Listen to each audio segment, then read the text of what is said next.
Desligue o ruído e conecte-se aos factos. Temos 10 estadias num dos hotéis de luxo Alma Lusa na Comporta. 2 adultos, 2 noites. Assine hoje o Observador com até 58% de desconto e habilite-se a ganhar. Tudo em observador.pt. Domingo, dia 12 de abril.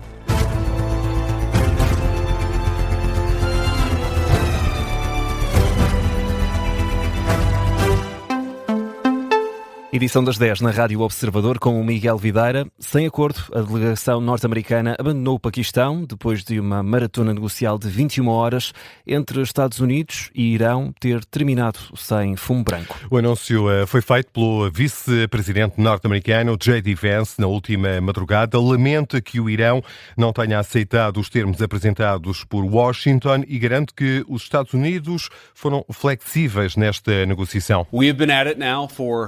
Estamos nisto há 21 horas e tivemos várias discussões de fundo com os iranianos. Essa é a boa notícia. A má notícia é que não chegámos a um acordo. Penso que isso é uma má notícia para o Irão, muito mais do que para os Estados Unidos da América. Por isso, regressamos aos Estados Unidos sem termos chegado a um acordo. Deixámos muito claro quais são as nossas linhas vermelhas, em que pontos estamos dispostos a ceder e em que pontos não estamos dispostos a ceder. E deixámos isso tão claro quanto possível, mas eles optaram por não aceitar os nossos termos. Not to accept our terms.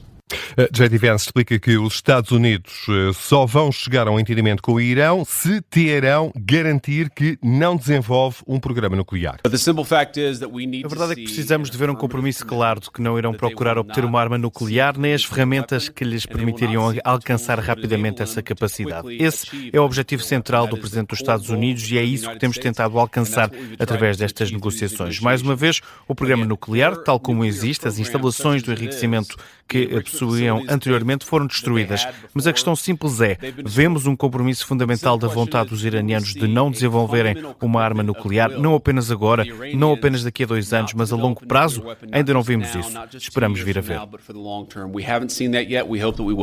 De acordo com o New York Times, há 3 entraves a um acordo: a reabertura plena do Estreito de Hormuz, a entrega de cerca de 400 quilos de urânio altamente enriquecido na posse do Irão, são estas as exigências norte-americanas, e da parte de Irão, a devolução de cerca de 27 mil milhões de dólares iranianos bloqueados no exterior devido às sanções internacionais.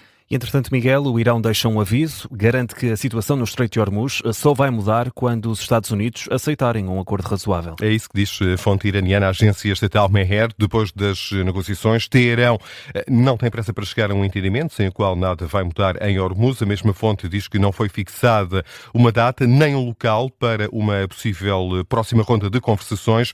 Na última noite, o Irão já tinha divulgado um comunicado em que garantia que manifestou abertura na negociação, mas que os Estados Unidos não abdicaram de fazer exigências que Teherão considera excessivas. Este domingo também é marcado por eleições legislativas na Hungria. As urnas já estão abertas e os líderes das 2 maiores forças políticas já votaram. Viktor Orbán, que está no poder há 16 anos, e Péter Magyar, líder da oposição, que segundo várias sondagens, é favorita à vitória final. Tudo fica decidido hoje, mas a enviada especial do Observador a Budapeste, Madalena Moreira, avisa que os resultados podem chegar lá mais para a frente. As pessoas têm dito que esta foi uma campanha histórica, têm dito nas ruas, e as eleições de hoje já se estão a desenhar pelo mesmo caminho. Por agora, pelo menos nos números da abstenção. As mesas de voto abriram às 6 da manhã e 3 horas depois, às 9, já tinha votado um número recorde de 16,89% dos eleitores. A enviada especial do Observador, Madalena Moreira, tem estado a acompanhar a campanha para as legislativas, explica que dificilmente qualquer um dos lados irá reconhecer uma eventual derrota. Viktor Orbán e Péter Magyar votaram ambos esta manhã em 2 círculos eleitorais diferentes de Budapeste e ambos expuseram as expectativas para logo à noite. O primeiro-ministro parte em vantagem porque passou os últimos 16 anos a desenhar o sistema e a fazer reformas eleitorais que favorecem o seu partido, mas neste momento declarou que caso tenha uma derrota expressiva, sem especificar quão expressiva teria que ser, irá apresentar a demissão do Fidesz. Já Peter Magyar, que surge aqui como o grande desafio à manutenção da liderança de Viktor Orbán, disse que só vai aceitar uma derrota se não houver fraude eleitoral, e este tem sido um tema que nos últimos 2 dias ele tem insistido muito, mas também não sabemos que tipo de fraude eleitoral é que será a linha vermelha para Peter Magyar. Apesar de várias sondagens independentes darem a vitória ao TISA, principal partido da oposição, liderado por Peter Magyar, as instituições mais próximas do poder prevê uma vitória do Fidesz de Viktor Orbán, que procura ser eleito para um 5º mandato consecutivo. As urnas encerram às 6 da tarde, hora portuguesa. Ora, este ato eleitoral de domingo está a ser acompanhado por 2 observadores, 2 deputados portugueses, António Rodrigues do PSD e Luís Graça do PS, estão integrados na missão de observadores da OSCE, a Organização para a Segurança e Cooperação na Europa. António Rodrigues faz-nos o favor de estar connosco nesta edição das 10 da manhã. Bom dia, bem-vindo, obrigado pela disponibilidade.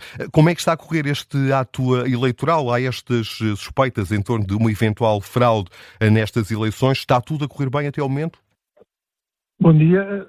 Pacificamente, até agora, todos os procedimentos têm sido verificados e confirmados. Há uma enorme participação. Devo dizer que estou espantado com a participação eleitoral que está a haver, que normalmente é sinónimo de mudança, e há, de facto, à medida que as horas vão passando, e nós estamos aqui desde as 5 da manhã, hora portuguesa, 6 da manhã, hora da Hungria, junto a várias mesas de voto. Neste momento eu estou numa mesa de voto, é a 5ª mesa de voto que vamos hoje, e portanto a participação tem sido muito significativa, há filas de pessoas com vontade de participar, todas as idades, menos jovens, parece-me que há verdadeiramente uma vontade das pessoas que participam, aliás, com alegria, com empenho, com determinação. Também se vê essa vontade de entrar e votar, mesmo dentro da secção de voto. Tem sido muito interessante acompanhar este momento, neste processo eleitoral, que é um processo eleitoral que anima a Europa, naturalmente, mas que também anima, naturalmente, também o próprio país. Dizia que este ato eleitoral está a decorrer de forma pacífica. Não há qualquer tipo de animosidade entre os apoiantes dos 2 principais partidos candidatos a estas eleições? Foi, aliás, uma marca que nos disseram desde os últimos 2 dias em que nós estamos cá. Houve comícios dos 2 principais partidos, que é do Fidesz, que é do Tisza, mesmo junto a si, cada um deles com 100 mil participantes, e não houve um único incidente reportado, não houve qualquer confusão pública. E, portanto, tem havido aqui um verdadeiro espírito democrático e de sociabilidade partidária, digamos assim, entre a expectativa de uns que querem ganhar e os outros, naturalmente, que pretendem também vencer. E isso tem marcado também este dia, porque em todas as mesas de voto têm, como em Portugal, representantes nomeados pelas autoridades, naturalmente, nomeadamente em Portugal pelas juntas de freguesia, mas aqui tem participação dos delegados dos partidos, e a representação dos partidos tem sido dividida pelos 2 principais partidos. Os outros não devem ter expressão para isso, mas em todas as mesas de voto havia até agora participantes quer do Fidesz, quer do Tisza. António Rodrigues, muito obrigado pela sua presença e pela sua disponibilidade para estar connosco nesta edição das 10, aqui a fazer um ponto de situação, um balanço intercalar deste ato eleitoral que decorre a esta hora, importante eleição na Hungria. António Rodrigues, deputado do PSD, que está na Hungria na qualidade de observador da Organização para a Segurança e Cooperação na Europa. E por cá, Miguel Videira, André Ventura defende que um consenso na lei laboral depende mais do Governo do que do Chega.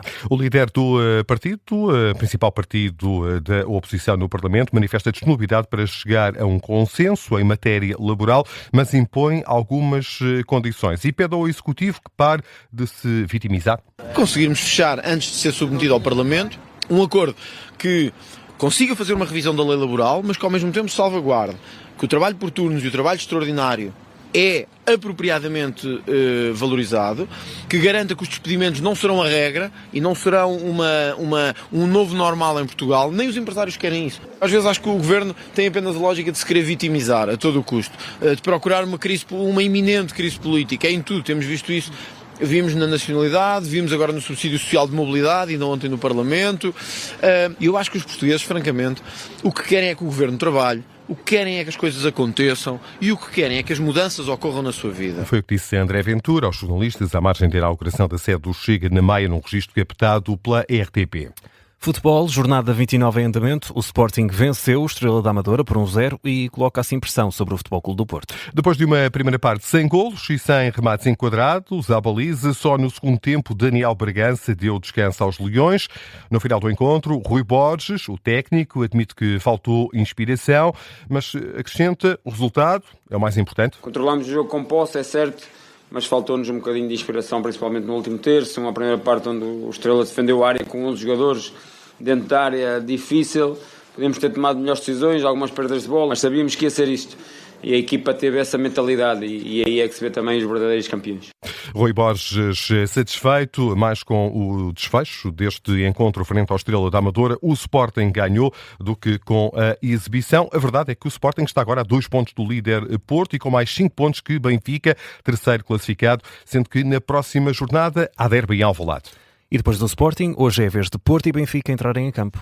Sim, o Porto vai ao terreno do Estoril e está praticamente obrigado a vencer para manter a distância para o Sporting. O técnico Francesco Farioli não poupou nos elogios ao adversário. Quer a equipa do Porto entrar com o espírito certo para levar de vencida a equipa da linha de Estoril. Já o Benfica recebe o Nacional da Madeira. José Marinho garantiu ontem que quer continuar no comando técnico das Águias. Reafirma também que a distância para o líder Porto é demasiado grande nesta altura, o que não quer dizer que a equipa deve atirar desde já a toalha ao chão. Benfica Nacional às 6 da tarde no Estádio da Luz. Já o Porto joga com o Estoril a partir das 8h30. São jogos com relato e análise aqui na Rádio Observador.